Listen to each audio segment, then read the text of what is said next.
Great. Do you know how long it's been?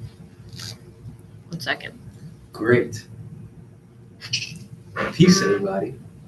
Welcome back to Rise of the Moors. I am your instructor for today, Jamal Abdullah.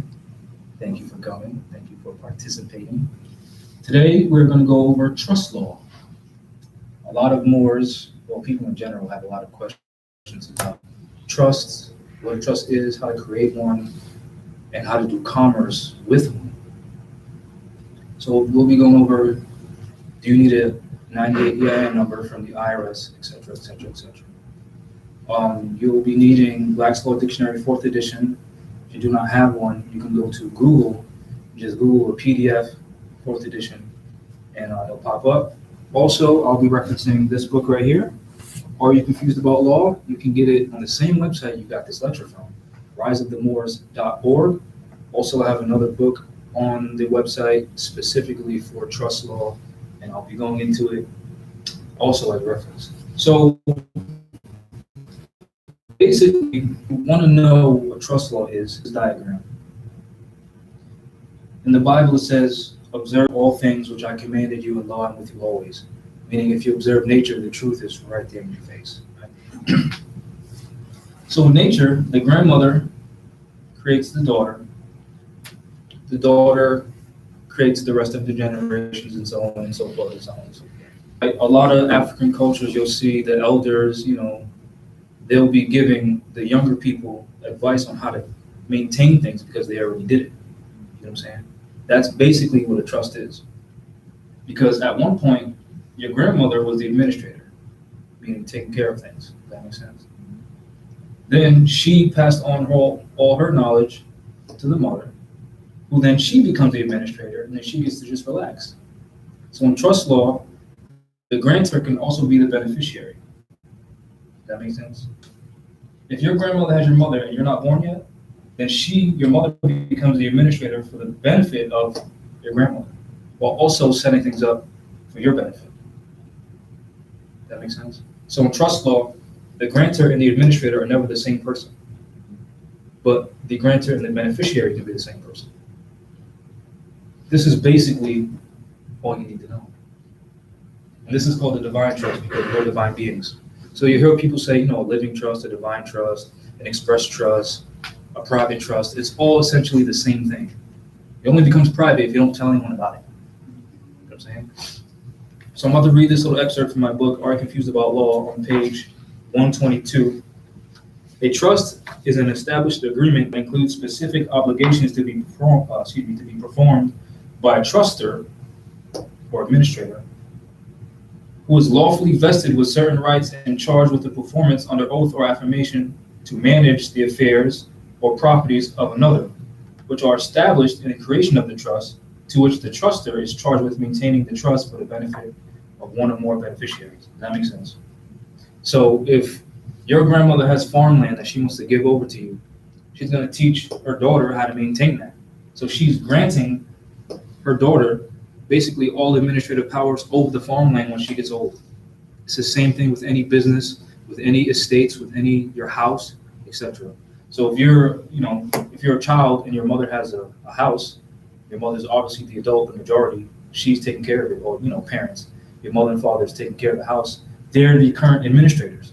But since they got the house, they're also the grantors. You know what I'm saying? But it's for your benefit. So you can be the grantor, the administrator, or the beneficiary. But again, the grantor and the administrator can't be the same thing. So in essence, when our parents are taking care of the house, it's not supposed to be for them. It's supposed to be for us. That's called heirship. That makes sense? Being able to pass things down from one person to another. That's descendability, that's heirship, that's hereditament. And notice how all of them have the word her in it.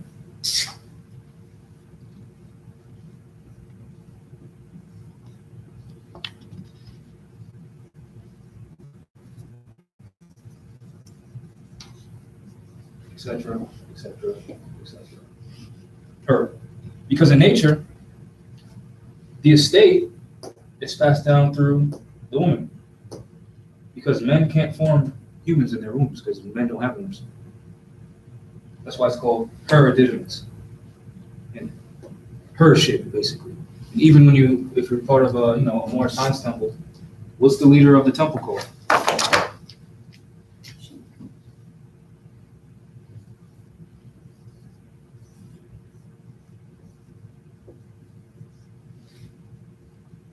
Right? And what do we call this? Fez. Or our crown. And what do they say when the baby's born? The baby's what? Crowning. So all of it is derived from the womb. That's basically how you should be looking at trust. Now, when you're getting into specifics, you're getting into specifics. So if you go back to the farm thing, the grandmother knows everything she knows about cropping, fertilizing things, tilling the soil, when certain plants germinate according to the sun, when to harvest according to the sun. All that information, whatever she wants to teach this person, can be written down in an actual physical, printed out typed trust. But a trust in itself can just be verbal. Here's an example of that. We're at a bar, right? Drinking. This is my cup. I say, hey, wash my cup. I'm about to go to the bathroom. I just created a trust. I'm the grantor. You're the administrator because I gave you the power to watch my drink for my benefit. That's basically all a trust is. So when Moors have questions like, let's say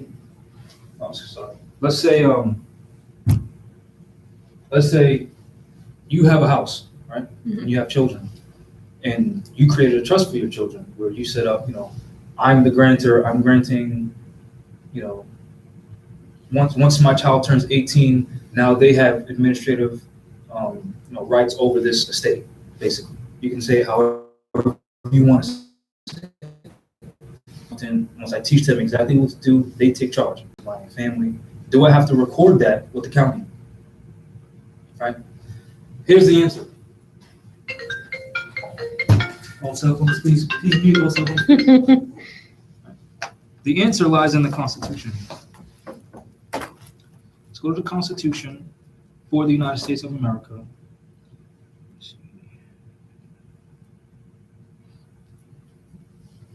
Let's go to the Bill of Rights, the Fourth Amendment.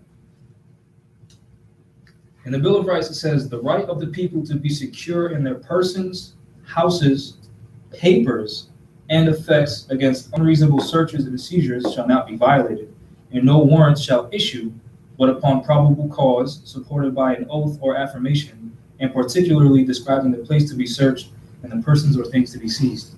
So based on that saying, the right of the people to be secure in their persons, papers, and effects, if you create a trust and put it on paper, on the record, no, you do not. That's the separation. Whatever your house, with your keep a log on, let's say you have 6 children. So every time you give a home birth to avoid the birth certificate, you log in your family records. A lot of Christians put it in the Bible, some Muslims put it in their Quran. You can just get a piece of paper. But on this date, Fred was born. At this time, blah, blah, blah, blah, zodiac stuff. And do it for all 6 children. So now you have a record of, a family tree. So when they have children, they can look, my grandmother owned this house in 2013, and now it's, 4009, and I can trace who was in charge of that throughout 2,000 years. Yeah, so now what that's basically what I'm showing to you, while also showing you what trust is, chain of title, how chain of title is created, because it's being passed down from all of those people. If you have the record, that's how you're able to substantiate your claim to claim in the estate. So there's multiple levels and how it works, in the future and presently related to this. It's just people need to be able to see that at the same time. Everything you're doing right now is not for you, it's for the benefit of someone else. We're the administrators. Let's not get upset because the grandparents didn't teach us this, because now you're getting it from me. You know what I'm saying? So keep that in mind. So that basically answers, do you have to file it on any records? No, you don't. Because a declaration of trust could be, again, your house with your 6 children. You tell them, this is for you. You just declared, you said it, right? Who it's for. So you said the trust is for you. You just declared it. Anything else, that's up you. That's on you. Because if we're thinking we have to file something on a county, how come the governor don't have her trust on a county record? Mhm. You can't look. You don't know how many heirs she got. You don't know who's in her family except for the so-called last name. But you don't know how many. You know what I mean, if she wasn't a public figure, you wouldn't know how many children she had. If I didn't know you, I wouldn't know if you had children or not. That's the difference between public and private. So I have a question for that. Yes. When it comes to land, is it slightly different circumstances because you're dealing with other people maybe coming and saying, well, I want these acres, but they're actually spoken for? So now what you're talking about, you're dealing with the right of claim, you're dealing with feudal lords, you're dealing with chain of title, and you're basically dealing with first come, first served. Mm-hmm.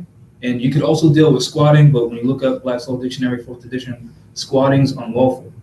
But if you look up adverse possession, that's lawful. So you're dealing with all of those things. Mm-hmm. So depending on the context of the land, certain things will apply, certain things won't. You know what I'm saying? If it's just abandoned, then you can say, okay, that land's abandoned. I'm going to claim it, put it on the county record so everyone knows.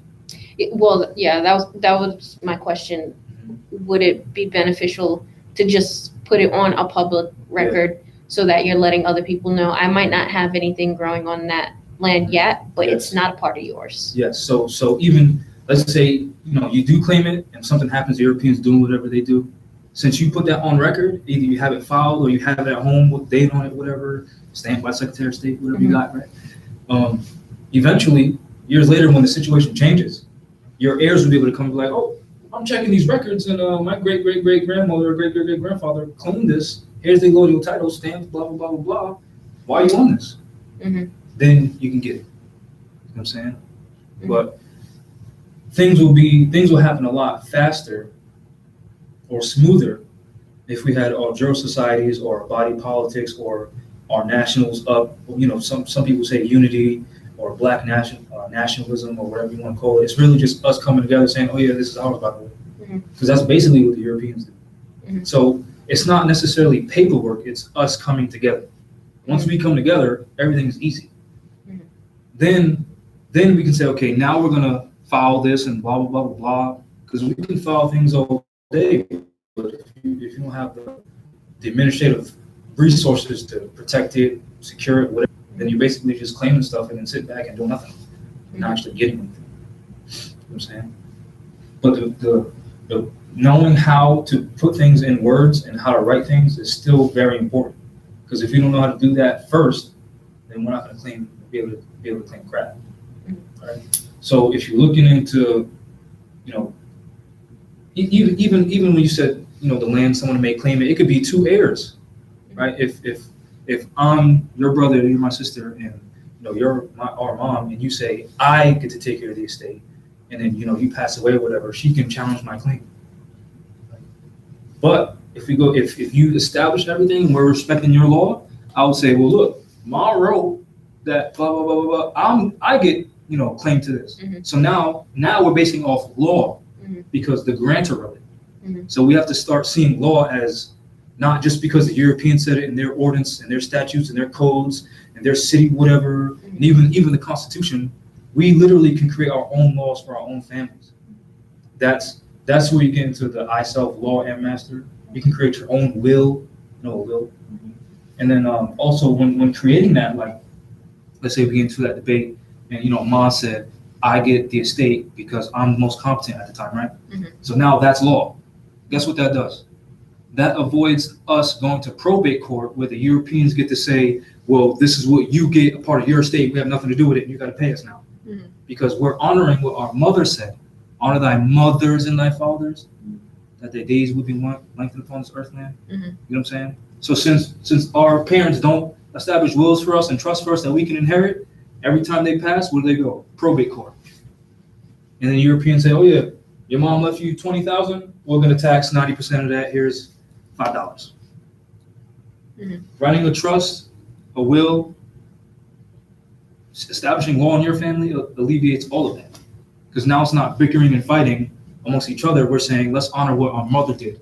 not fighting against each other because we want to be greedy, stroke our egos. Let's see what the law is. Mhm.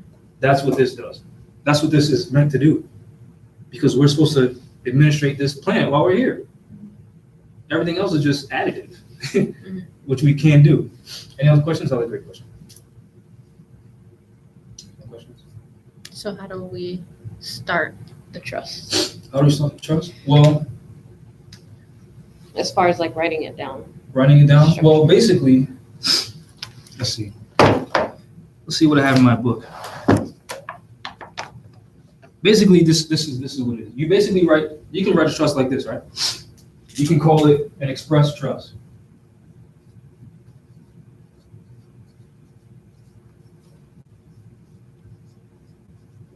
Right, for the, let's say we're the Abdullah family, right? And then, put Abdullah estate. So now everyone with the so-called Abdullah last name, whatever you want to call it, part of this lineage, is part of this, right? That would be the name of the trust, Abdullah's estates, whatever you want to call it.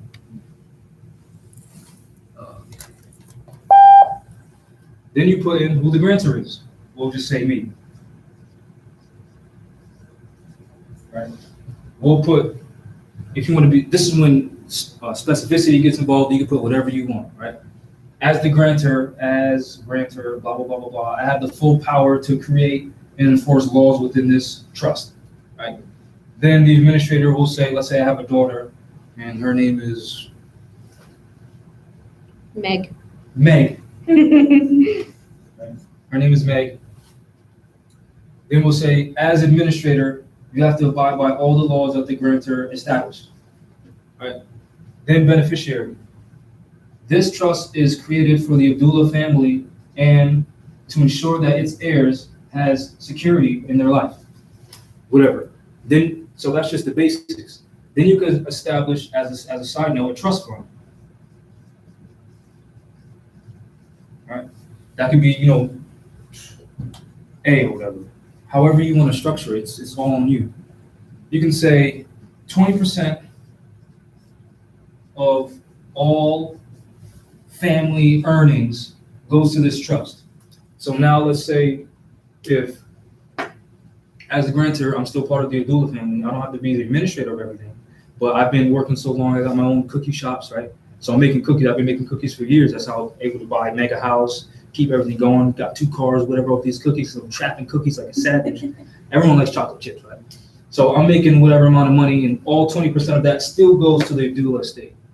Then since she's controlling it, since she's administrating everything that either I could pass her, like say, now you're in charge of the cookie shop. Now you're in charge of it. So you make sure 20% goes to that because that's for the family. Mm-hmm. You know what I'm saying? That's basically how that works. So you can create whatever you want. Even in the trust fund, you can say every 3 cars I get, 1 goes to the family. Give it to cousins, give it to aunts, whatever it is you want to do. And then essentially it can be recycled, right? The administrator can be the grantor, then the beneficiary. Well, there's only one grantor because I created it. What Essentially, if that person's out of the picture, so that person passes away? The administrator can then be the grantor now. that's if it's established. If the grantor dies and doesn't write in, whoever's the last administrator gets to also create more laws into this, then it dies when it dies. But then that's not a living trust anymore. Mhm. You know what I'm saying? So yes, that's a good point. So you can write in, the current administrator can alter this document only for the benefit of the family, because remember, it's not supposed to be a selfish thing, because it's for the family. You know what I'm saying? Any other questions? So basically, the sky's the limit with your Yeah. creativity. Basically, the sky's the limit based on your creativity and what you know. Because remember, you got left brain and right brain, so it's based on what you know. Because you can be creative all day, but if you know how to keep things in order and write, you don't know grammar, you don't know syntax, you don't know basic writing principles, then you're stopping at creativity. Oh, I can do this, I can do that, and you never know how to implement it because you don't know how to write. So is there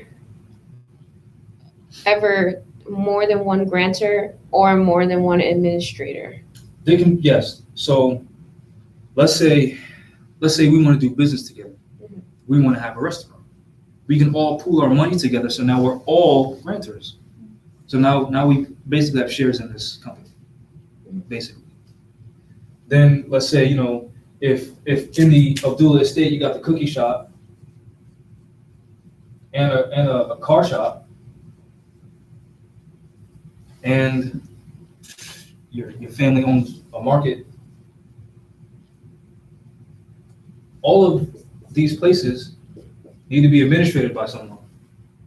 So now there's an administrator over the cookie shop, there's an administrator over the car shop, and there's an administrator over the market, but all of them put 20% into the family trust. So now that's public, private. You know what I'm saying? And even this does not have to have a 98 EIN. So let's go over that. Any questions on that so far? All right. So let's go over a 98 EIN. Does anyone in here know what that is? No. All right. So we'll just go online. Sounds like permission. Huh? Sounds like permission. Basically.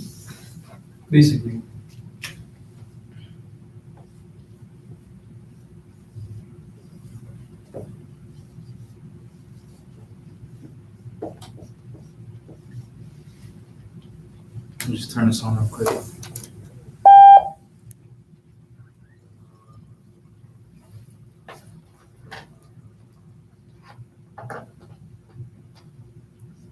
Let's break it down. Let's go to Google.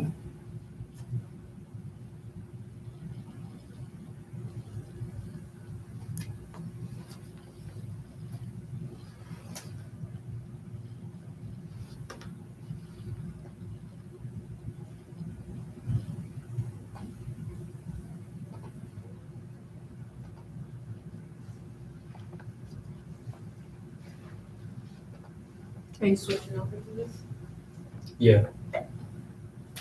So basically, I know the text is kind of small. I'm not going to stay on this for too long, so you can leave one light on. So it says, this letter is being sent to you, blah, blah, blah, blah. This is not.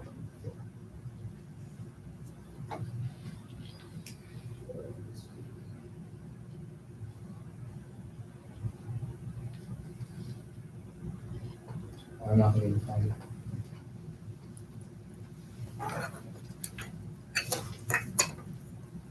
But anyone who already knows about this knows what a 98 EIN is. They say it's used to create a foreign trust, right?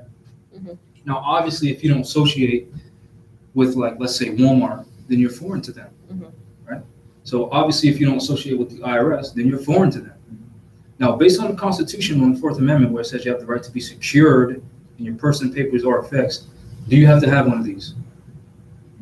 Then people say, well, how do you do commerce, right? So let's just break this down.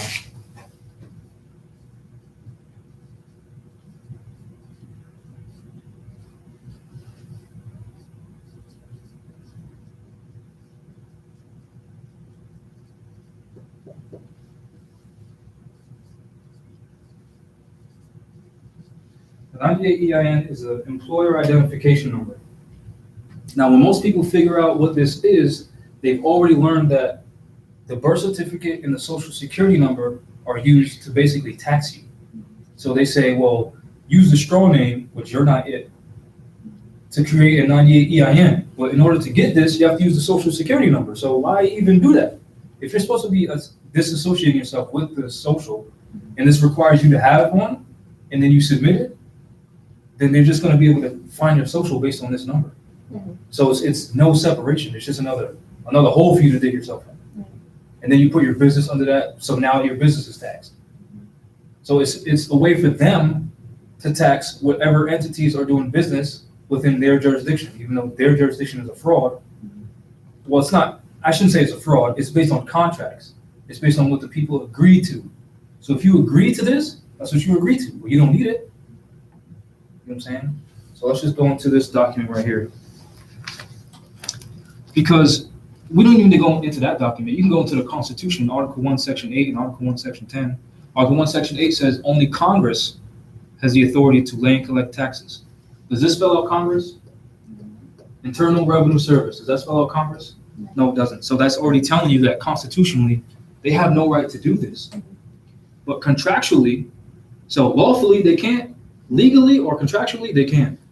Because I can say, you owe me $3,000 in taxes. I can send you a letter in the mail, right? Mhm. And you don't know that I'm not part of government because you have a crappy education, right? So you get that letter, you just like, oh, I owe you that much? Mhm. All right, here it is. And then you just send me the 3,000. That's because you agreed, not because I robbed you. Yeah. And you can't get that fiat back because you agreed. Mhm. There was no fraud. I said something. I said, I made my claim. You didn't rebut. You agreed.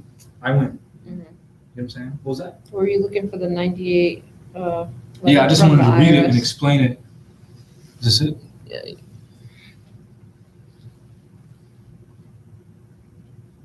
Nah, this is what popped up. No, it's basically explaining what a 98 EIN is. So you go to the Secretary of State to get one of these, which then you're using the social, which all so-called de facto government entities are basically the administrator through the board of directors over all social security numbers because they're the current slave masters So you're just going directly to them. to them Mm-hmm. to help them route Your ball fiat, and chain, your energy, yeah. so they can take taxes out. So now you're talking about Christian Black Codes of 1724, Article 22, that anything that so-called blacks, coloreds, Indians, West Indians own shall be the full property of their master. Mhm. So now what you're saying is, hey, master, I'm about to start a business. Here's information so you can tax me. Mhm.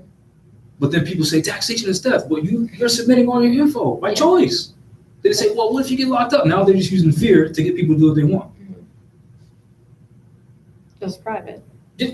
You could create a trust for the cookie jar, and nobody would know unless you went and told them. Unless you told them why, because every person has the right to be secured in their personal papers or effects per the Constitution, which they're supposed to be honoring.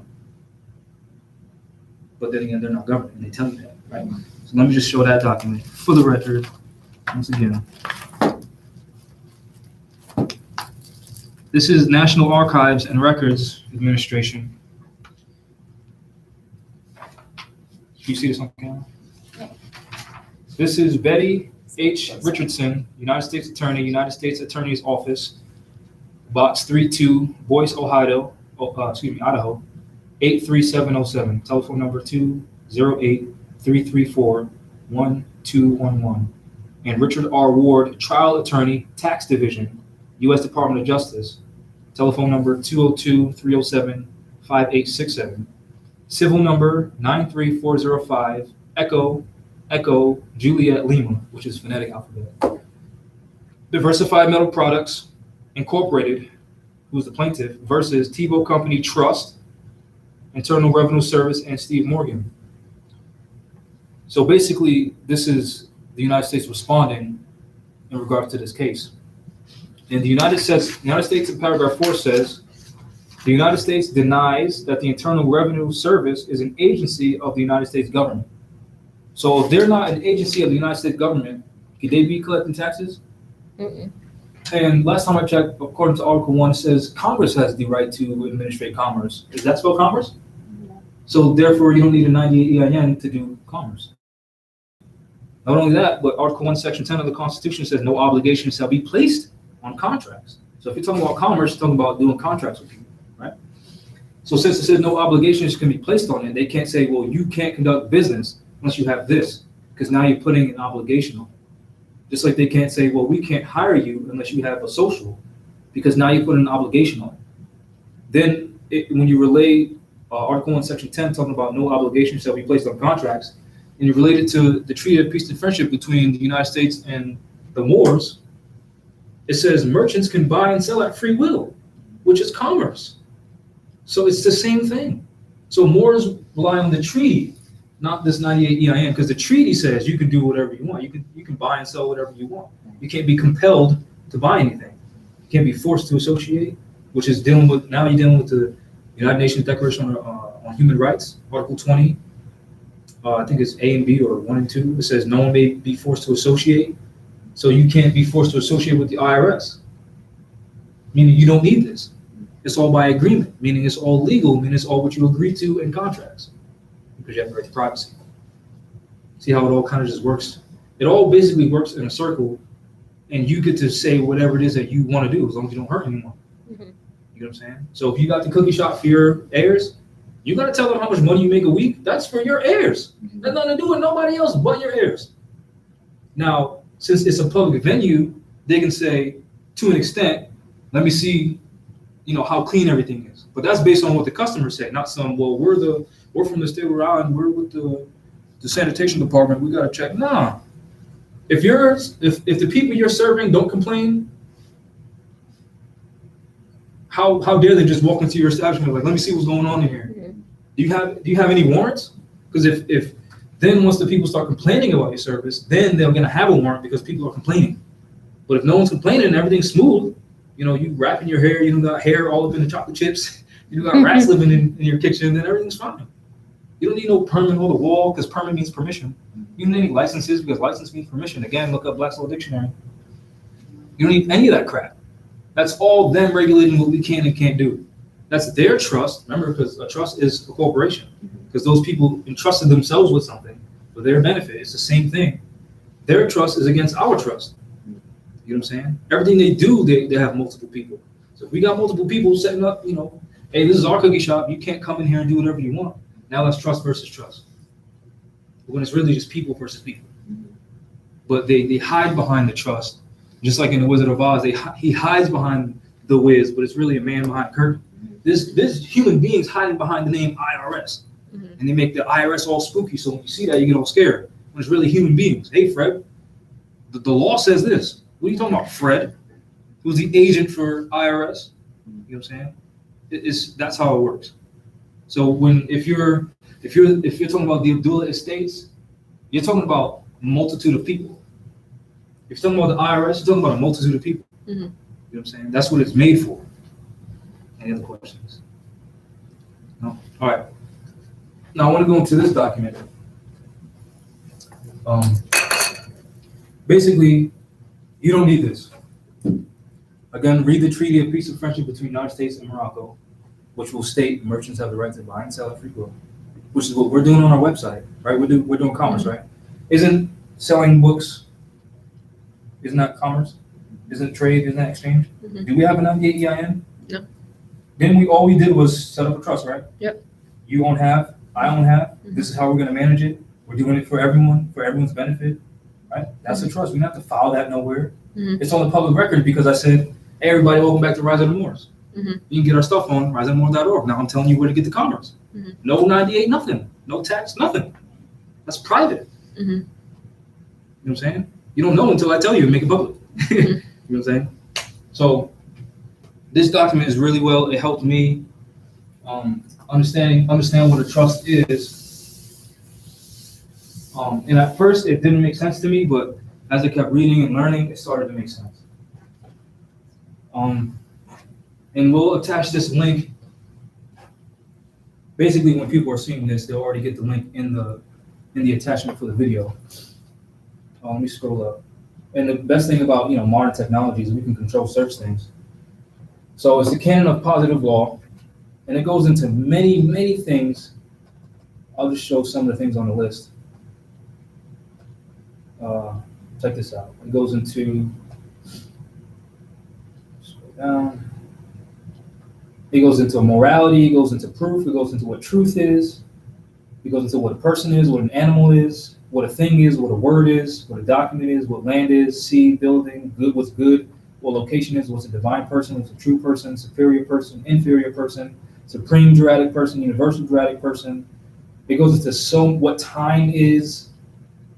I think it's a very good document.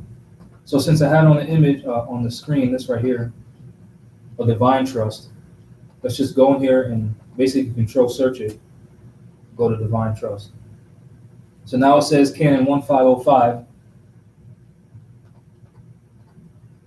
all persons may be categorized and ranked according to 4 possible levels of authority. Powers and rights from the greatest and highest powers and authority to the lowest and least powers, and authority being in order of rank, divine, true, superior, and inferior. Right?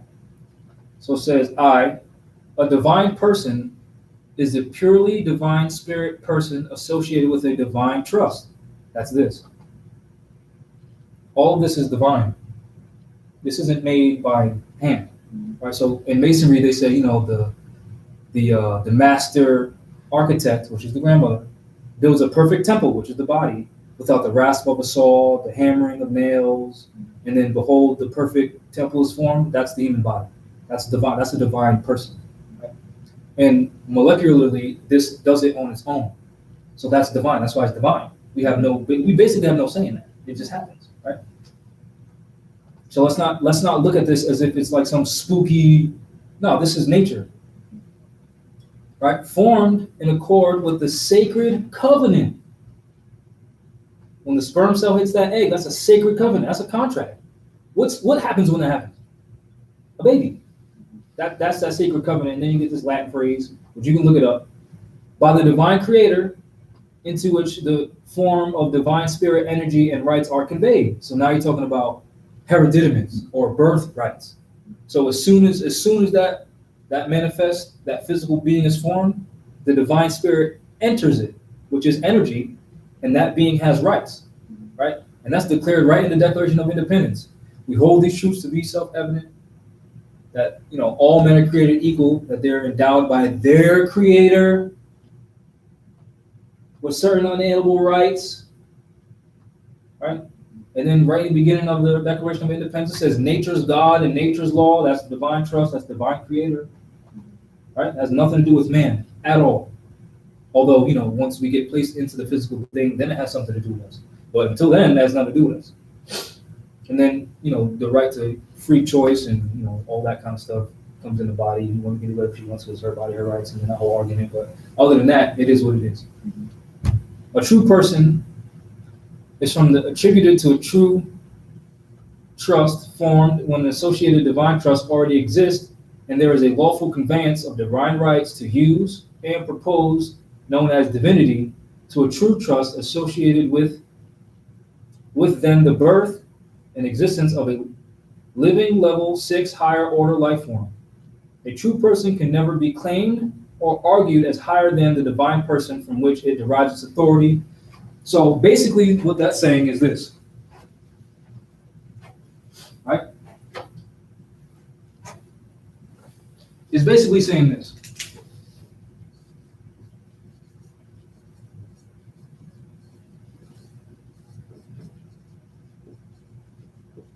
This would be a true person, a true, what it called? A true person. This is a divine person. I made this. This can never say it has more power than me. That's like me having a son and then my son's 3 saying, hey, Dad, go do the dishes. I created you. Same thing with these so-called public servants. We, the people, established the Constitution. Who are they trying to tell us what to do? Same thing. Same thing like this. I'll be the grantor. Meaning I created everything, right? I gave this person power.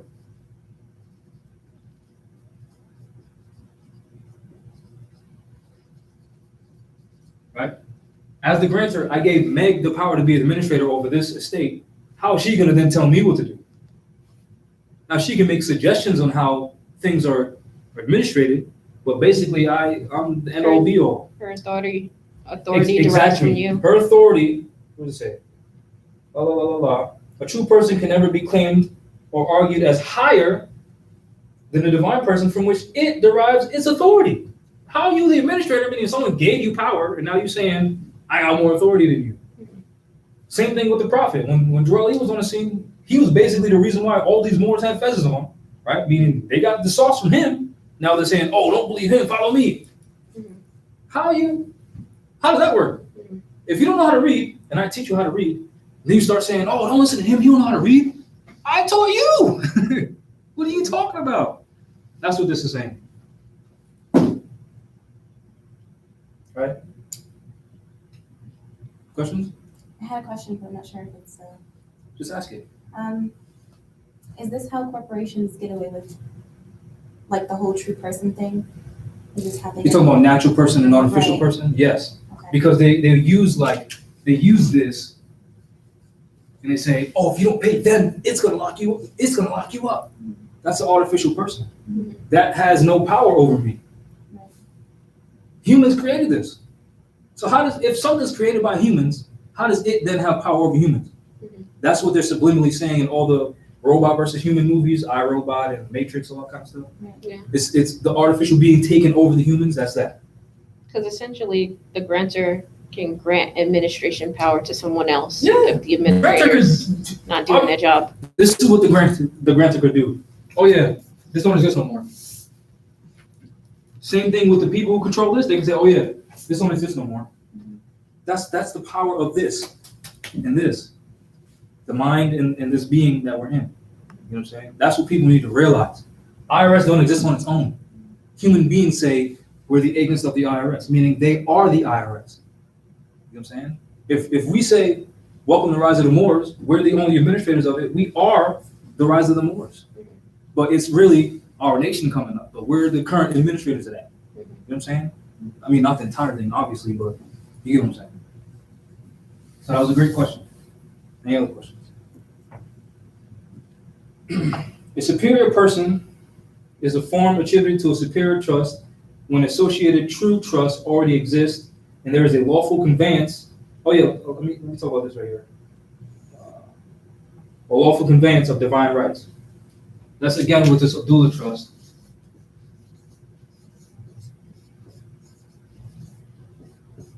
What I call it, estate, right? As the grantor, I say, Meg is in charge of the estate. House, got the chimney, got the garage, right? All 17 of my cars fit in this one garage, right? Got the land. This is corn, right? Meg is in charge of all of that. If I don't put that in writing, declaring, let's say, I got 6 other children. I'm just using basic European names because, easy to remember. Steve, Susan. All right. Let's say these are all my heirs. They all have a right of claim to the administrator position. Same thing with, I'm not the right to be the king next, whatever. Same thing. But I say, Meg's the most competent, so now she's in charge of all of this. If that's not in writing, then no transfer happened. Now, any one of these people can argue their claim to the estate. But then that causes infighting, and then the whole family starts separating because I want 6,000. No, I deserve 6,000. To avoid all of that, the grantor would put it in writing saying Meg is the administrator. So now, since I wrote it, I signed it because I'm the grantor, right? I'm dad. They got respect what the law is. Meg has proof now saying, well, dad said this. What the heck are y'all saying? You know what I'm saying? So since this paper exists, this document exists, it avoids going to probate court, which is to verify wills, which is just Europeans putting their hands in our cookie jar. It avoids any of that because we already have the documents proving who's the current administrator. We don't need no European to say what's what in our state. That's what that said. That's what that's for. That's why you'll hear all the elders and all the scholars say, put your stuff in trust. The documents, the physical documents, is just a reference point because we get to create our own fate, basically. Mhm. But the real trust is, I trust you to do this. I trust you to Keep be this my in the partner in family. Rise of the Moors and not to mess things up because this ain't for us. This is what they're supposed to have, that same trust. I trust you to take care of this estate because it's not for you. It's for our heirs too. So relax. You know what I'm saying? That's how that's supposed to work. But we already know a lot of our people don't think like that, especially in the projects. A lot of our people get jealous of their own children because there's no trust. They don't trust their own children because they don't trust each other. They don't even trust themselves. That's how that spiritually works. But if we can't get the basics of this right here, forget all of this. Forget all of that. If you don't understand this, anything else I say, you're not going to get it. If you don't understand this right here, you're not going to get that. Right? So this right here.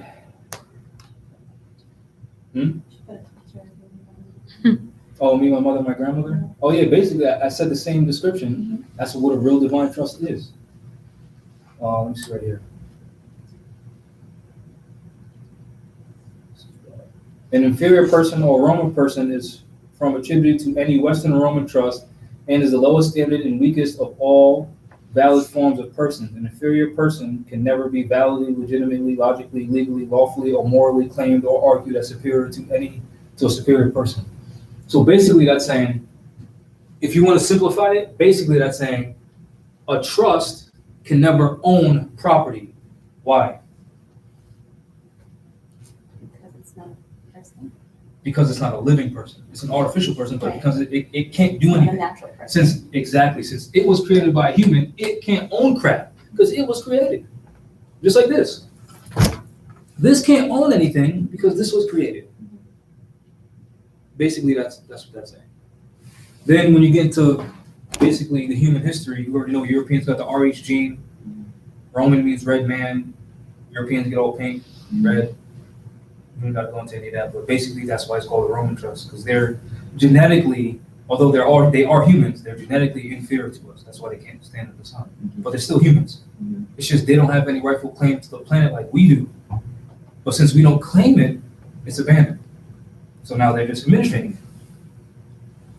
Because if I pass away, right, and I created this trust and I don't create this document, it's supposed to be a living trust, meaning it's supposed to, what they call in the corporate world corporate succession. It's supposed to be transferred to one of my heirs, right? So if I die and I don't pass it on, and then if they don't argue, they just say, you know what, we all know Dad loves us, blah, blah, blah, blah. We think that Steve's the most competent to administrate it, then they administrate it. So it's not abandoned. But if it's abandoned because there's no document and they think, well, Dad didn't write a piece of paper, so we don't know what to do. He didn't file anything because we don't get it. Then they're just going to leave like, oh, we got to leave now, but Dad's not here. Now it's abandoned. Now someone else, another family can come in like, oh, this is abandoned? All right, let me go to the county, see if they had any documents on file. Oh, there's nothing? All right, I'm just going to put in my claim now. You know what I'm saying? So now, basically, when you're dealing with that, it's first come, first serve. There's another legal term for it, but basically, it's first come, first serve. Basically. And that's without anyone saying, that's without anyone rebutting. But if let's say the document does exist, but I forgot to give it to them and they can't find it, so then they leave for whatever reason, and then someone comes in and says, oh yeah, I'm going to claim it, they have a right to reversion. They can come back and say, wait a minute, I found this record 10 years later, whatever, I found this document where my father did, transfer it. It's just we didn't know. Mm-hmm. Sorry, you got to go. Same thing with the Moors and the Europeans. Oh yeah, we realize that this is Morocco and not the United States. Sorry, you got to go.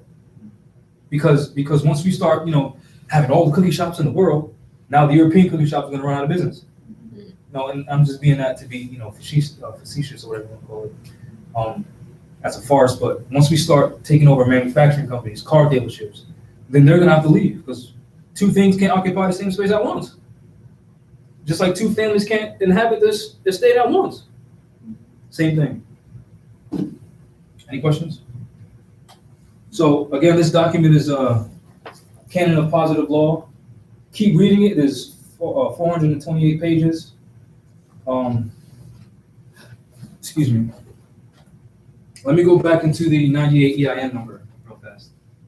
Right? Because this is important. Because if we're gonna deal with this stuff, all this is supposed to be for the benefit of our people, right? And our families and stuff like that. So employer,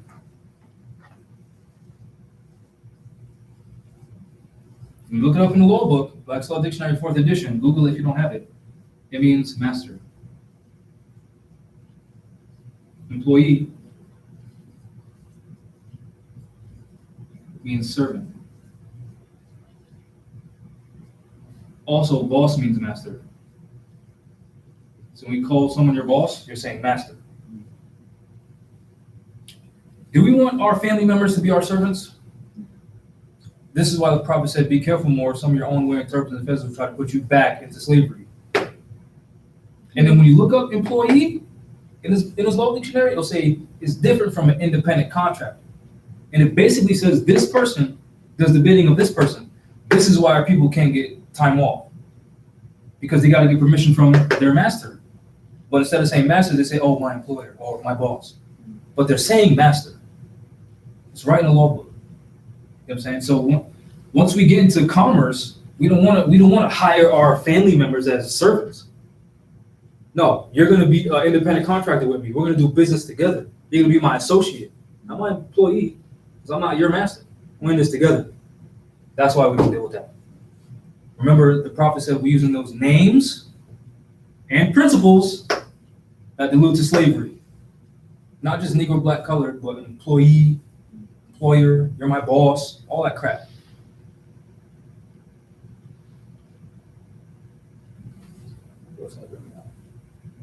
Boom, boom, boom, boom, boom. Also, when you have your, let's say you have, the Abdullah estate, and you want to have, assets. This is an asset. A lot of our people won't, they don't see things like this as assets yet, but this is worth like 500 notes or so-called dollars online. So I can put a $500 bond on this, right? So let's say I owe you something for whatever, and it's $500. Contract, all right, my Black's Law Dictionary is bonded. So now if I don't pay you the 500, you get this as collateral. It's a surety. You know what I'm saying? So in order to put this in your trust, you basically say you have this piece of paper, right? Remember the trust, who the guarantor is, trust fund. You can put assets. You can put your whole library, the book, the author. And what I did was I created a seal, just like they do at libraries. I embossed it with my family seal. So now that's how you can tell it's my estate. It's part of my estate. It's part of my assets. You know what I'm saying? Or you can get a marker and write number blah, blah, blah, blah. This is book number 6. And then in your trust it says, Black's Law Dictionary, 4th edition by Henry Campbell Black, serial number 6. And you look at, oh yeah, that matches. What about Avoiding probate. What about a thumbprint? You can put a thumbprint, but then, you got to match that. Or the serial number is way easier. Where you can also put a thumbprint. And also embossing is simple too. I think go to, just look up Embosser online. This is what it looks like. And it just makes that impression on anything so let's say. So in your family trust, you can describe your emboss. So in my family trust, I describe what it looks like when you see Your it. family said. Like why there's a fez in the middle, why there's writing, what it all means. So now they know. It's because it's not just for me. I know what it means because I made it, but I'm explaining it so they know. And they can keep that going. So now any book with this on it, now my ears can say, oh, my dad wrote that. Oh, my great-great-great-granddad wrote that. And I'm getting all the intellectual, benefits from that. Because saying, oh, my great-granddad wrote that, that's credit. Oh, you're from that family. Same thing with, the royal bloodlines. Oh, you're from blah, blah, blah, blah. Same thing. There's no difference. You know what I mean? So you can do it like that. Let's say, you got a laptop, you put under assets,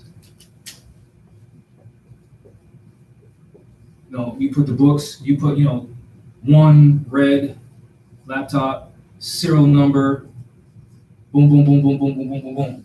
So now what you're doing is you're basically creating insurance. You're basically creating insurance. Because now if this gets stolen, you get the report.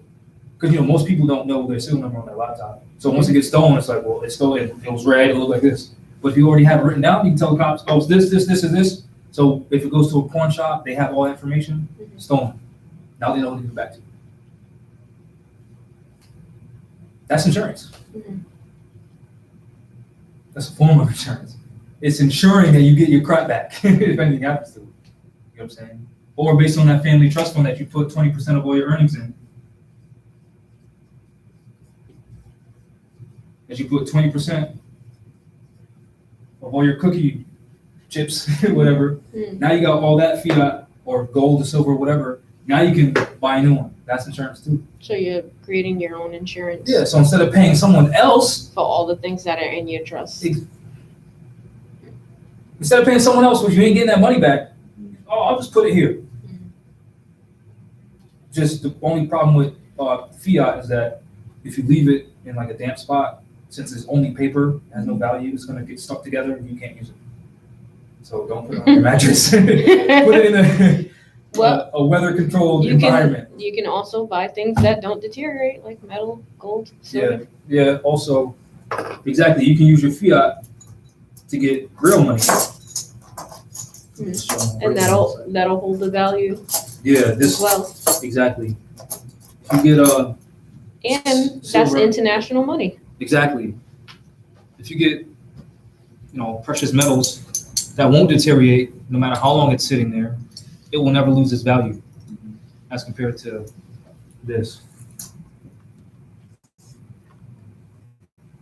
We already know, I've been through the struggle too, where I found one of these ripped in half, and I'm like, oh, if the face is still on it, they'll still take it at the bank. But you know, hey, we all been through the struggle, but if this is straight up defaced, it has no value.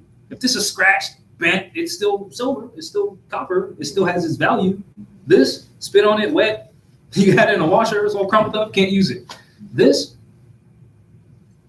oh, look at that, I can still use it. As soon as I rip this, you can't use this no more. You know what I'm saying? That's also another form of assets. Then, of course, let's say once the Moors actually wake up, right? And we start studying more, and then we go to, keep in mind, this is all still dealing with trust, because now you're dealing with your trust fund and a way to securitize your assets, right? If you go to this right here,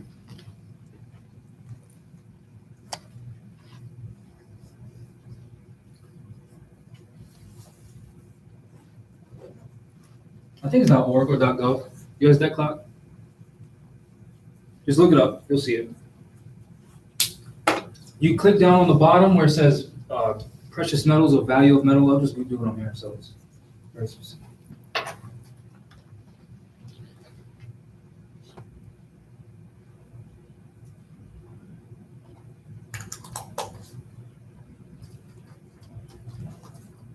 Now, also, when you're dealing with things like this too, you look up debit card and look up debt.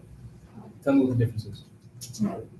So this is US Debt Clock. So they're $21 trillion in debt to us, because this is our state. Gold and precious metal right here at the bottom right. You see that, the price of silver went up. It used to be $5.99, now it's $600. And the price of gold went up. So 1 ounce of silver, right here, it says right here, at the bottom. Here. 1 ounce of silver is that worth an ounce? 600, huh? Is that an ounce? Yes, this is an ounce. Is worth $612. 1 ounce of gold is worth $4,000. So you can get this for $15, but you really have 600. Hmm. So that book that was worth 400 is secured with this. I'm curious to know how much the rest of the world values an ounce of silver at. Then, if the U.S. debt clock, not our clock, the U.S. debt clock is saying this, That is worth this? yeah, this suppressing the price here. Oh yeah, So definitely. I'm wondering for countries that are starting to trade in metals, Mhm. how much, what countries Well, that back their fiat. So this is what I was about to go into. Once a bunch of Moorish families have this, we can create our own derivatives off of this, where you're one Moorish family, you're one, I'm one, this is one family, that's one family. We can all say, all right, Meg, Bob, Fred, Steve, Susan, you and me, we're all gonna put 1 ounce of silver in the Moorish government. Now we got 3, 4, 5, 6, 7, 8 ounces of silver worth 600. Now what's 8 times 6? So we would be backing our own. We be backing our own, and then we can go, then we all of us put this together. We say, this is how much we have in our bank. Mhm. Hey, China. Hey, Turkey. Hey, Brazil. How much is yours worth? Mhm. All right, we're going to create our own derivatives, our own paper, backed by this, and we're going to trade with you. Then we figure out how much their stuff is worth. Because they're saying it's 600. Me knowing what I know, knowing that all this fiat is BS, I can say this is 1,000. Mhm. Oh, European, you want to buy this from me? I know the value. Give me 1,000 notes for it. And if they want it that bad, they're gonna give it to me. So now we're setting the value on things, which we have the right to do, especially if it's our silver and our gold. Oh, we're Moors? Oh, our gold is worth 3,000. I mean, that's lower than theirs, but we can say whatever we want. But if China wants to do business with us, and we say our silver is 3,000, and they go to Mexico and they say it's 1,000, they're gonna do business with Mexico. So we can't be greedy. You know what I mean? That's when common sense comes into play. But when you're greedy, you only got common sense. So this is also a way to, just like I said, I could bond this book if I owe you something. I could bond this amount of silver. Each one is worth $600. So however much I owe you, I say, yeah, I'll raise you to this. So if I don't pay you in 17 months or whatever, I'll put a mortgage on this. And if I don't pay you, you get all my silver. Mhm. That's the power that we have. Especially if you put things in a trust. Because, look at these banks, they call it Washington Trust. They're doing the same thing. It's just it's not backed by this. It's backed by faith. It's backed by IOUs. Yeah, basically, this is an IOU. Because when you go to Title 12, That's what we owe them. no, this is they owe us. Yeah. This is a they owe us. When you go to United States Code, Title 12, subsection 411, they'll say the Federal Reserve notes, which is not money, shall be the obligations of the United States. Then when you look up the word obligation, it means debt. So it's their debt.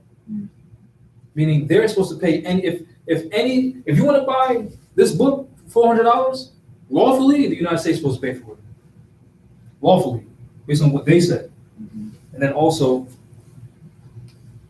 House Resolution 5404, which this current Congress, March 22nd, 2018, admitted that they caused the Great Depression by taking away the people's this and giving them this.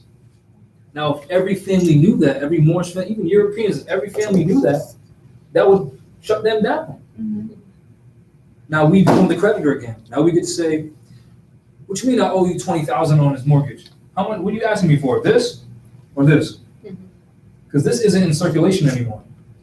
This is. Ain't nobody accepting this. You ain't going to Walmart and buying groceries with this. They want this. So you tell them, that's very interesting that you asked me for this. Because the United States said that's their debt. So go ahead and collect from them. That's how it's supposed to work lawfully. Now, how do we back that up? We back it up allodially. What does that mean? I'll show you what it means. A simple Google search.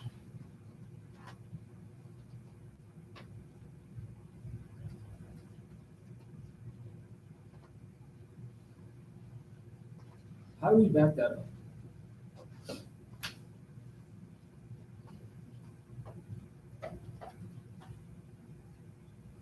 See what it says allodial right here? Allodial means free and clear of any lien, basically. It says, allodial title constitutes ownership of real property that is independent of any superior landlord. Allodial title is related to the concept of land held in allodium, or land ownership by occupancy in defense of the land. And defense of the land. And defense of the land. What does that mean? That means we have to be able to enforce our laws. Now, when you see defense, and you hear a lot of more saying, we need our own army, we need our own this, we need our own that. That's not for war purposes. That's for self-defense. Every nation has the right to, every human being, individual human being has the right to self-defense. It's just when Moors or anyone in general says we need an army, we need this, it's with the intent of waging war, not the intent of self-defense, self-preservation, protecting our children, protecting our women, because that's what society is based off of, the women and the children. That's how it should be. That's what it is, and that needs to be known, and that needs to be said more often, because a lot of our people want to just wage war. You don't even know how to read. You want to wage war? You don't even know what your nationality is, and you want to wage war. You don't even own your own business, and you want to wage war. You don't even know what money is. You want to wage war.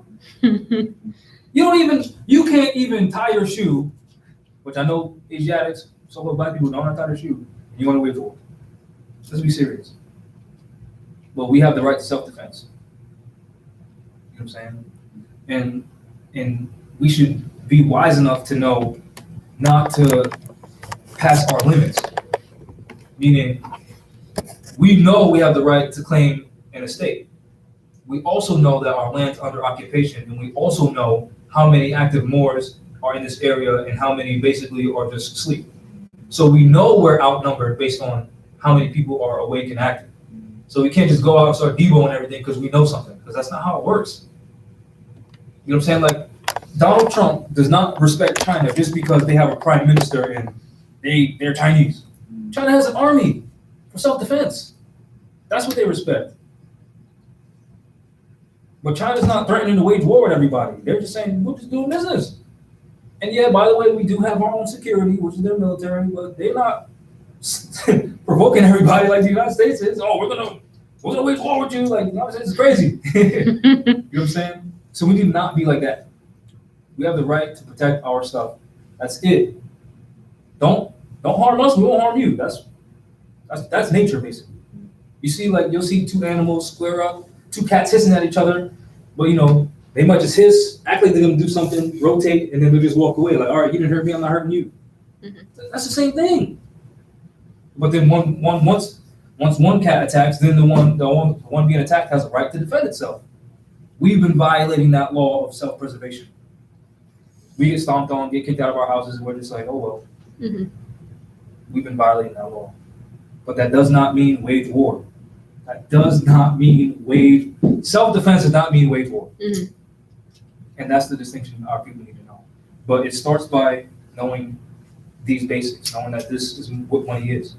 Because then we can create derivatives off of this or our own paper money and say, Moors are only dealing with gold-backed currency. Come work for us, because we got all this silver, we can pay you with that. And since that Moor who has groceries, they're accepting this, now you can buy food for your family. You know what I'm saying? Oh, that Moor knows plumbing? All right, if you got any plumbing issues and he's accepting this, all right, pay that Moor in Moorish fiat. That's how the Europeans are controlling everything. You know what I'm saying? On our estate, because we won't do it. Literally, there's a void that they're filling because we don't fill that void, and it's that simple. I mean, obviously, there's other things involved, but remember when, I don't want to say his name on the record, but there was the Moor in Pawtucket, the police kicked down his door for no reason, then they tried to take him to court, and the case got dismissed, right? The case got dismissed, meaning they were in the wrong. It cost him 500 notes to fix his door. He was arguing with the so-called officials of the city of Pawtucket for them to reimburse him for the Pawtucket police kicking in his door. They were giving him an initial fight.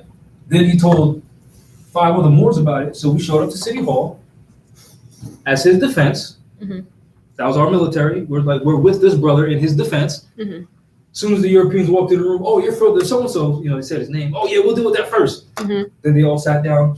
Yeah, the police kicked in his door, the case got dismissed. Then was it another European saying, well, just because the case got dismissed doesn't mean we're in the wrong, blah, blah, blah, blah. And the end result was, yes, we're going to reimburse you. That's just because we were all in the room. We weren't in there with guns talking about, give us the fiat for the door. No, we went in there, hey, what's going on? Like, all these people are concerned about this matter. Exactly. Our unity is what gets them to move, not us. We need to fight them. Right. Like, stop being dumb. Just like the prophet said, go in an intelligent tone. We're here for this brother. You kicked in his door. What's up? No threats, no nothing. Like, what's going on? You gonna pay him or not? Because we're all invested. He placed his trust in all of us. That's a trust, and it doesn't just benefit him. That means any other door that they violate. Oh yeah. Oh, you're gonna keep kicking in doors. All right, everyone else, come on. Now pay us all now. Because now if you threaten one of us, you're threatening all of us. That's how that's supposed to work.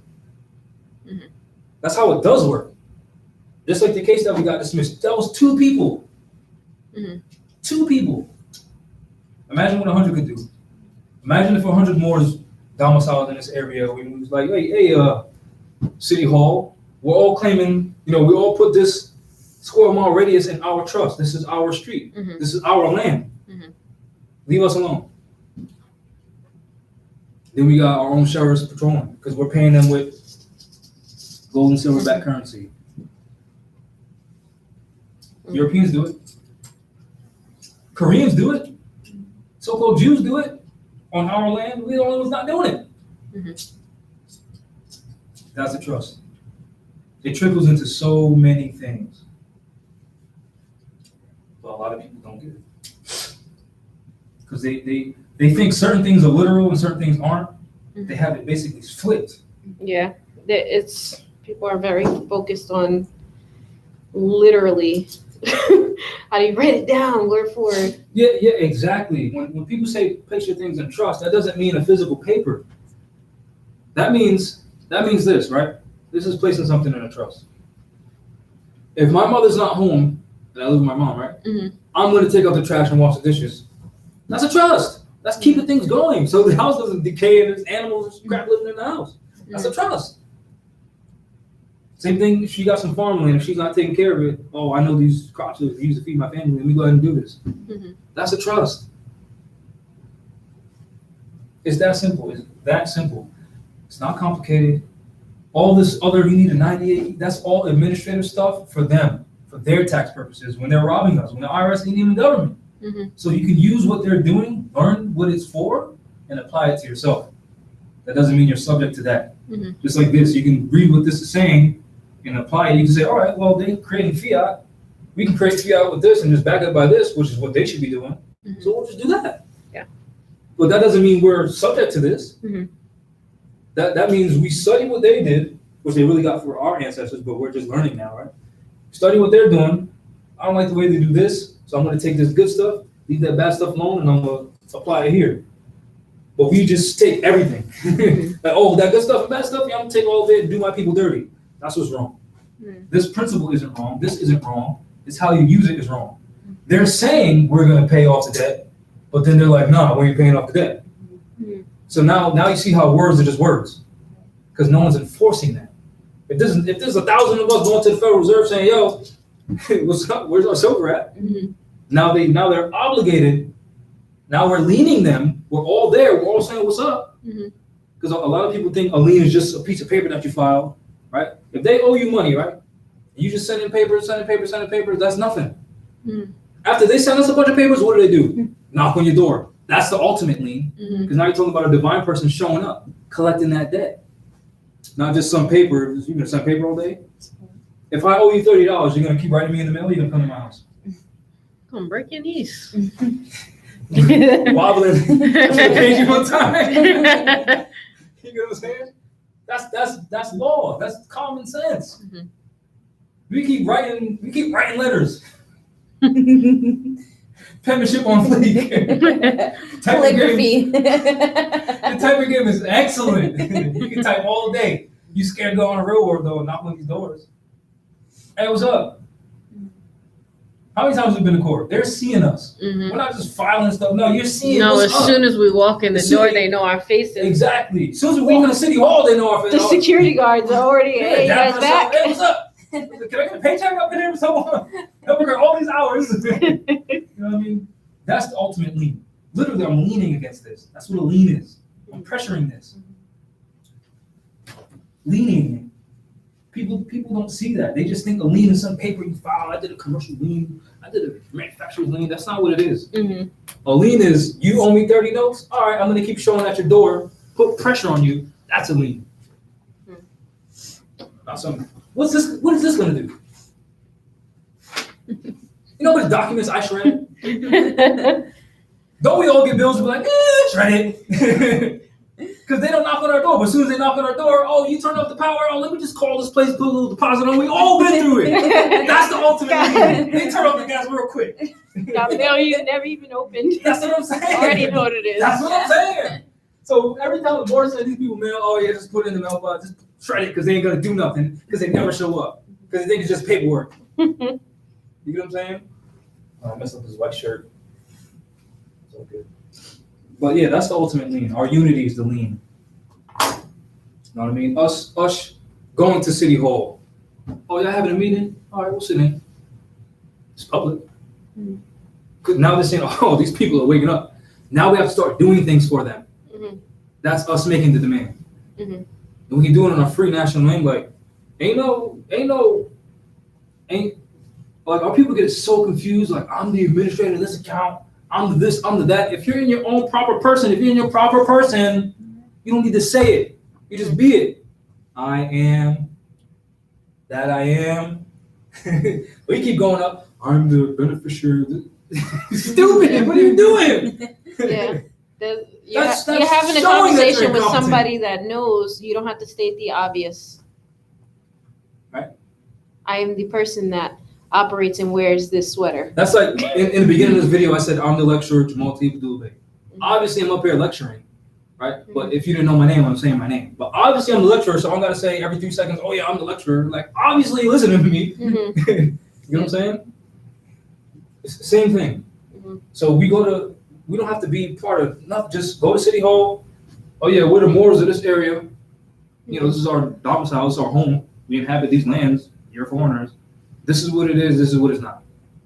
Yeah, you do that with simple questions instead of stating the obvious. I'm not sure how is it that you are administrating? Mm-hmm. Can you show me your authority? Exactly. Is it- And man, I wish I would have brought the papers that we brought from Chicago. Mm. The papers that we brought from Chicago basically said that the city the city council members of the city of Chicago said that the Moorish Science Temple does not have to pay for permits for anything. Any fees? for Anything. So you know how like The temple in Licenses. that area or well in Chicago, yeah, because it's for that city. It's for that city. So you know how like I was a contractor, I was doing low voltage. So you'd go to like the planning room with all the maps, all the layout stuff, someone from fire department would be there, Yeah. the city people will be there, make sure everyone has permits. Mhm. The Moors don't have to have that. It's all at their own risk and discretion. Exactly. That's how it's supposed to be. That's the Beautiful. right to our land and resources back. Mhm. That's what that is. Yep. You're not supposed to be paying. Just do it. Oh yeah, you're Moors? Oh yeah, this is your land. Go ahead and just build stuff. Mhm. No crap. But we have to tell them, yo, you see all these people? Oh, you see 100 people behind me? Mhm. That's when, Rights of Indigenous People says they have to recognize our elected representatives, but the people have to come together with the same consciousness, knowing what our rights are, and then appoint someone. That's how it works. But everyone wants to be the chief. I'm in charge. You don't know nothing. Shut up. I'm the king of the city. You broke. Sleeping on the couch. You got gold in your teeth, but you no job. How you the king of the city? You know what I'm saying? So we gotta stop playing. Elect someone, then we back that person. We don't just say, oh yeah, you, and then go. And then when they say, yo, where my people at? And then it's just sleep. Oh yeah, we working for the European. Take a day off. Come to City Hall and say, this is what it is. But don't just show up for a GD benefit. Meaning, your people putting in all this work, we got some type of whatever we're getting from this whoever, and then you want to show up and say, oh yeah, I'm part of this. What work did you put in? Mhm. What credit did you build with us? Mhm. How can we trust you if we haven't even seen you? Mhm. That our people don't get that. They think, oh, I'm just gonna show up and reap what you've been selling. Mhm. Better get out of my crop. Or show up when they need help. Which is very I'm like, yo, come to class, come learn about court. Right? We do it all the time. Then individuals call me, hey, how do I do this? I got Why'd you come to class for free? Now you're taking out of my private time now. Now I'm good. You don't want to come for free? You want to come when you need help? There's something wrong with you. Why not prepare? That's trust 101. I don't know how to break it down any simpler than that. You literally get to say whatever you want in the trust. You can say, I'm the grantor, creditor, creator, which is all saying the same thing, but you have the right to say that. So for the sake of those who want specifics, Mhm. where did you find the resources to write your trust? Is there a template Like, you yes. saw? Yes, so if you go to riseofthemoors.org, I have this book for 10 notes, Joe Society and Trust Law. And in this book, which is right here, so when you pay for it, there's a download that you get. You click on the download. Make sure you click on the download. Don't just say you got an email and then click on the download and tell me you didn't get the book. Actually download it. You scroll down, I basically, I explain a lot of things in here. And just in case, if you don't have a law dictionary, Black's Law Dictionary, I go over certain words. Government de jure, government de facto, jurisprudence, a juror, society, a state, political, what's the political mean? Then I go into trust law, basically everything I just said, the whole grandparent thing, this document, or this image. The grandparent, parent, you. I go over what a contract is, go over what a witness is, what competent means, then I give you examples.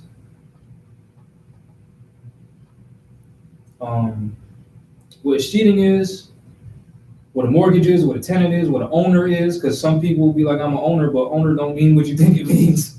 Because you can be an owner of something and not actually be the owner. It's based on if you have the title or not. Right? What reversion is, reversion of estate, what allodial is. And then I go, explain a bunch of things.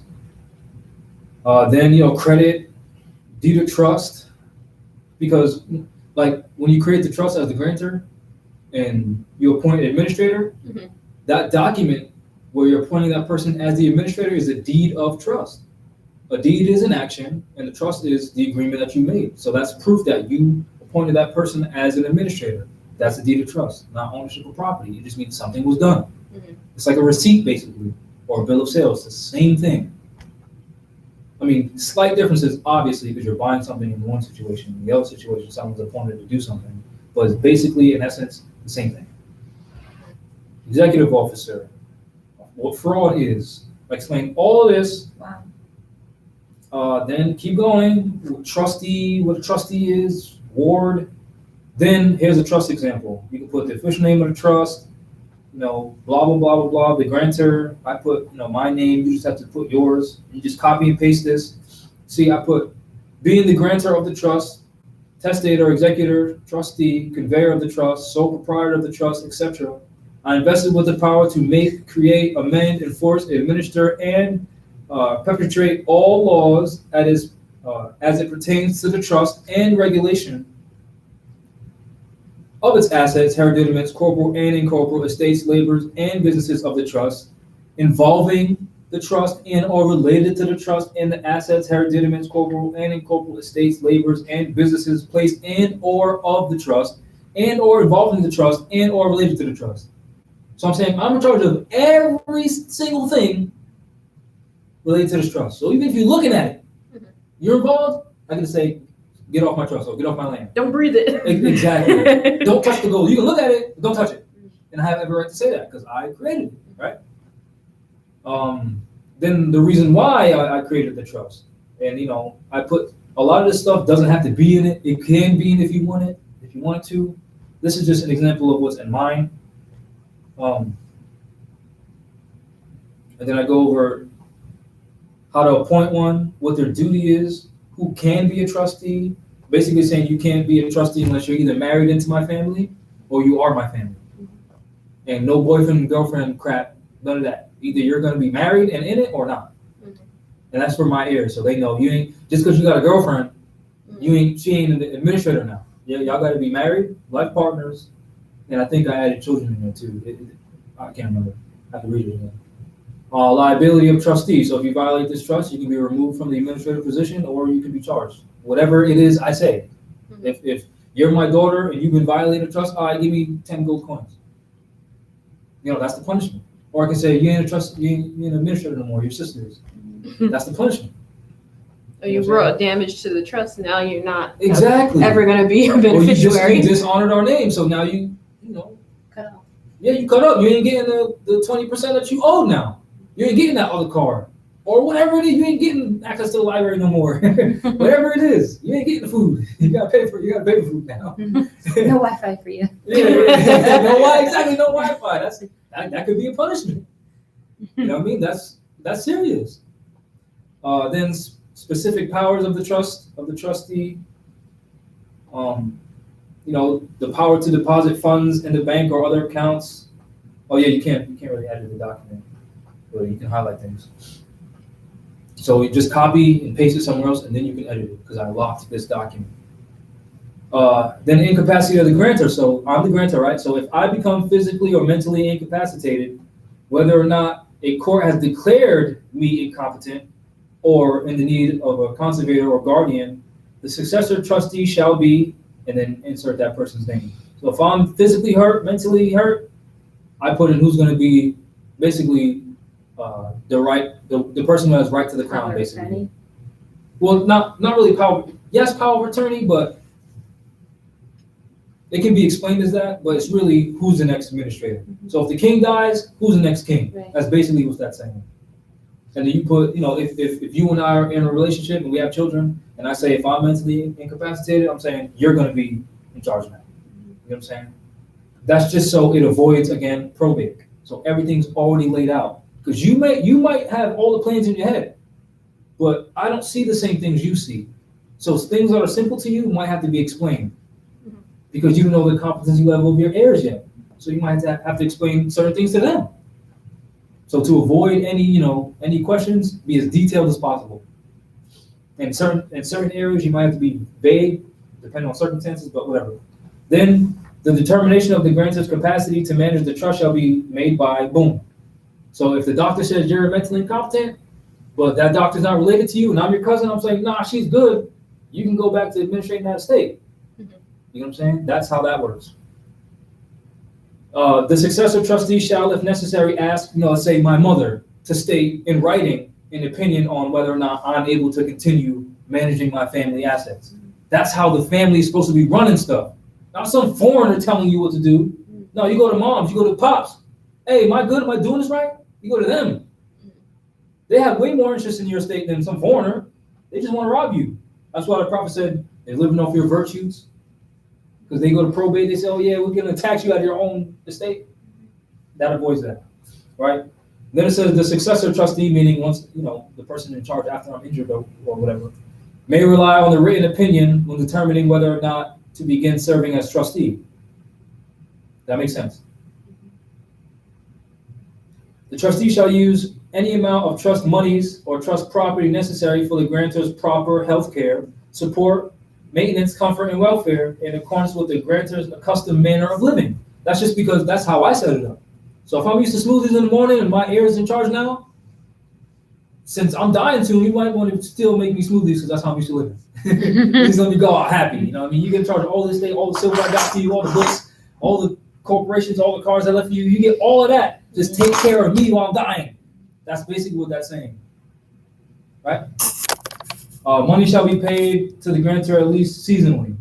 So now you're talking about you get to retire off your own estate. Retiring off your own estate, not some 401k that you only get when you're 60, and then you're gonna live 10 more years, so you ain't really getting nothing. You know what I mean? At least this way, if you generate a lot of business for your heirs, they're gonna take care of you with it. Mm-hmm. So now you're not relying on those so-called Social Security. You got your Social Security. It's what you created in your family. And your trust fund money. Mm-hmm. That's your retirement plan. And then what happens when the grantor dies? When the grantor dies, the trust shall become irrevocable, meaning no one can remove this from you. Nobody, I don't care who it is. It may be amended only in the interest of the family to ensure the continued prosperity of the beneficiaries / lineal and collateral heirs. No one else. Either your direct descendant or your cousin, or you can come reap some of this too. Right? The trustee may pay out of trust property such amounts as necessary for the payment of the grantor's debts and expenses of the grantor's last illness and funeral. And then insert your will if you want, right? Then the seal description. The seal of this family is depicted as follows, right? Then you describe it has a duck on it, and the duck means this, or it has a shield on it, the shield means this, and blah, blah, blah, blah. That's on you. Then use of the seal. The grantor and the administrator of the trust are both authorized to use the family seal. You're stating who can use it, right? The seal is to be used on all official documents of the family, extending from records of birth, home birth, so you ain't going to no hospital, whether forcing a birth certificate on your family, trying to rob you, right? Birth certificates, you can create your own certificates, even though to certify whether you were born or not, I'm speaking to you. Your flesh being is right here, so obviously you came from a woman. So you yourself certified your own birth, not some piece of paper, right? But, for records, you can still have that. Creation of estates and corporation documents, like I created this cookie shop, I'm going to put all the documents sealed, and it's going to be registered in this. So that's proof that I own that, right? That's how you keep track of what your assets are. Receipts, so if, let's say, I had you fix this computer, and I use trust money for my estate to pay for it, I'm going to say I use this amount of money to pay for this laptop, seal it, sign it, now it's recorded. So now we have a track of where all of our money's going and where it's coming in from. So we have a track of what we have, our family wealth. Blah, blah, blah, blah, blah. Or creation of other trusts, subsidiary trusts, belonging to or related to the family. So if you got, you got your house, that's That's one trust, because that needs to be maintained. Then you got a vegan restaurant, that's another trust. That gets logged in the main trust, the family trust. Then your son, which is a subsidiary of you, has his own little lemonade stand. That gets logged too. That's a subsidiary because you're supporting him. So you got to log that money going out. You got to pay for his lemons and his water. You sell lemonade, right? That's how that can work. And I'm trying to keep it simple so people can grasp it firmly. Then it says the family reserve all rights to the family seal. That's copyrighting your own stuff. Is that complicated? No, it's not.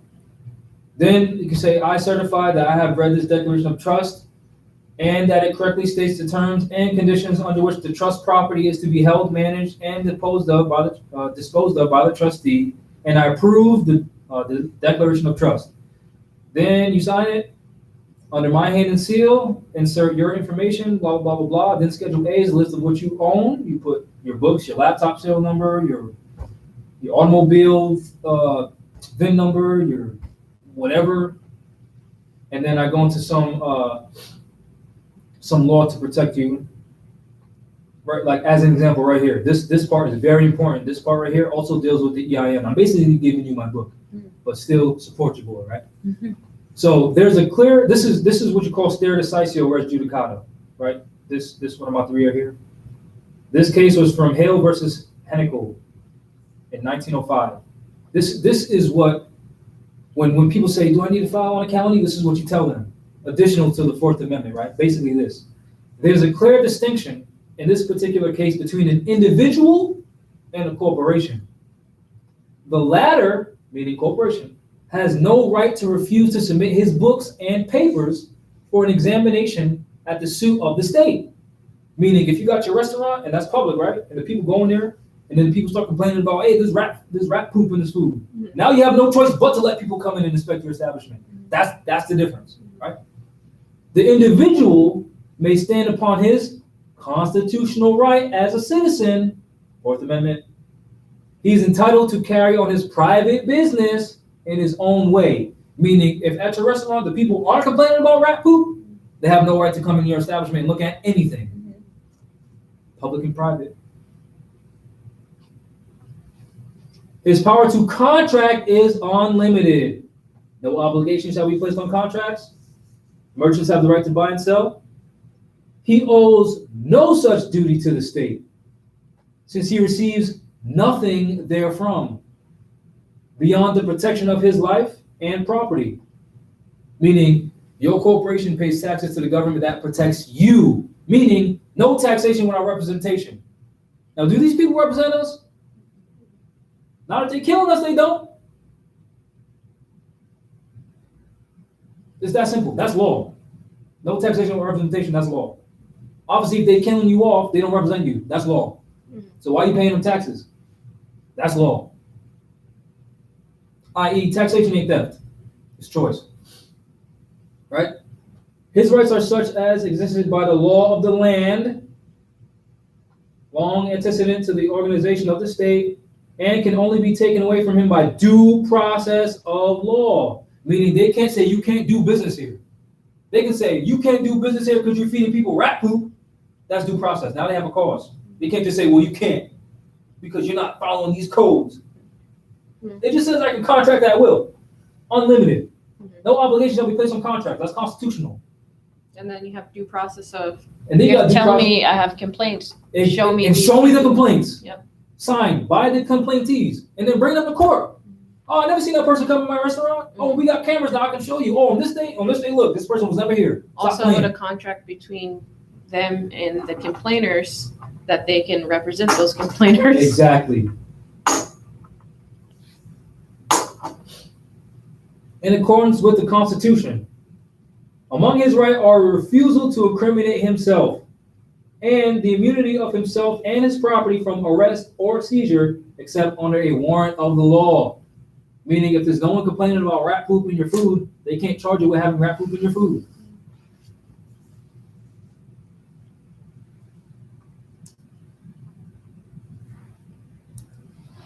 Better change.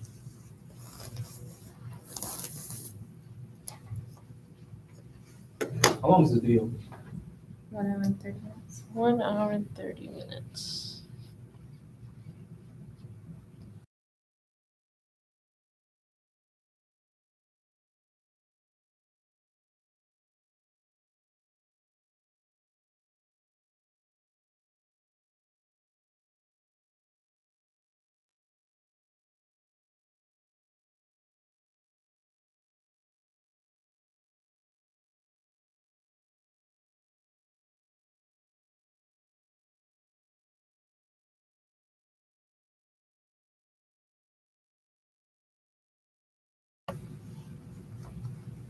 So excuse us for the technical difficulty. We had to do a battery change.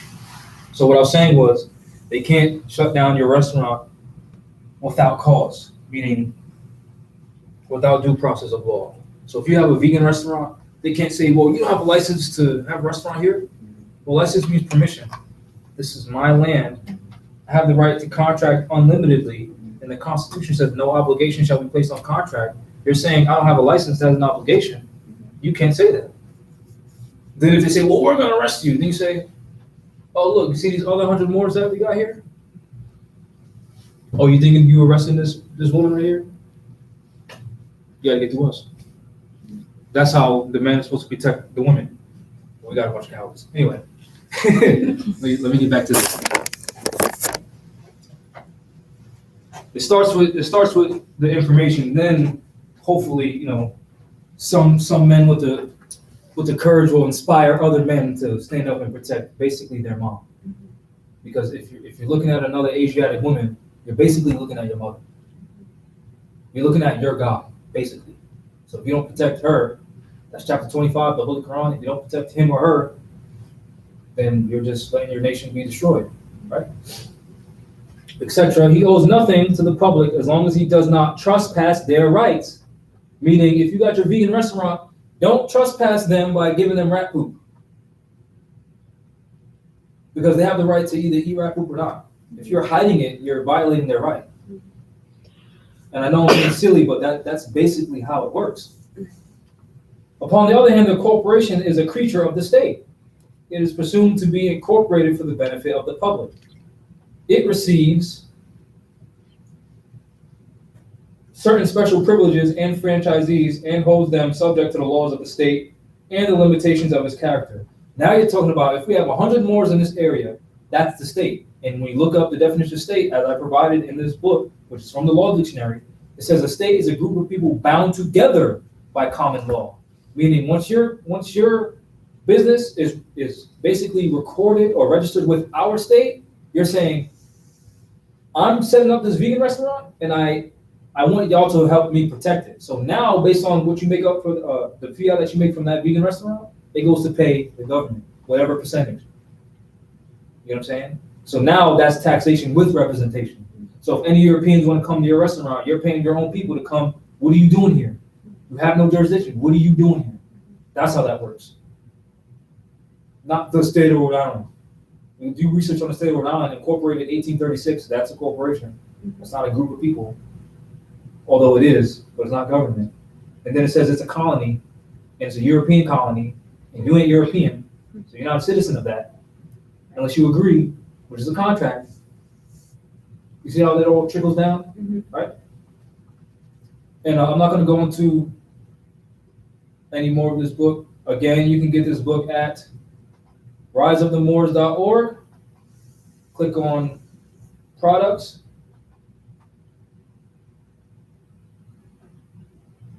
A meeting place of Moorish e-commerce, no EIN. Click on books. And it's right here, Jural Society and Trust Law. The Jural Society is where you get, when I showed you a Lodio title, the defense of the land.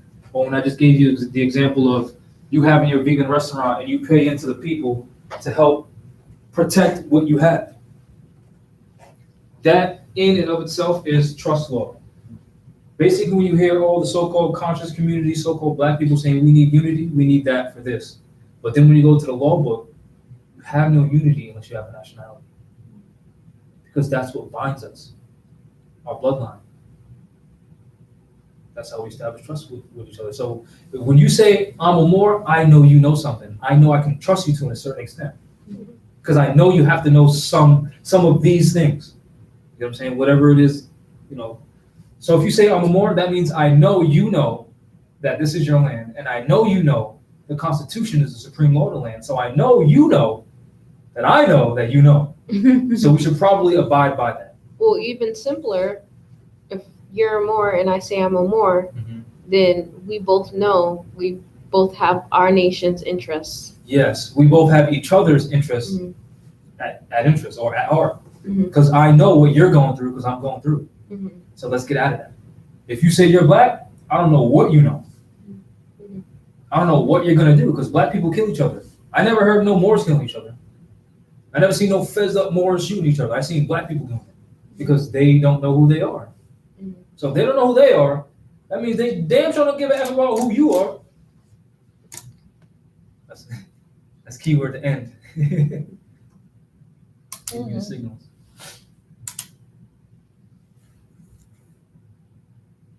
Turn it up.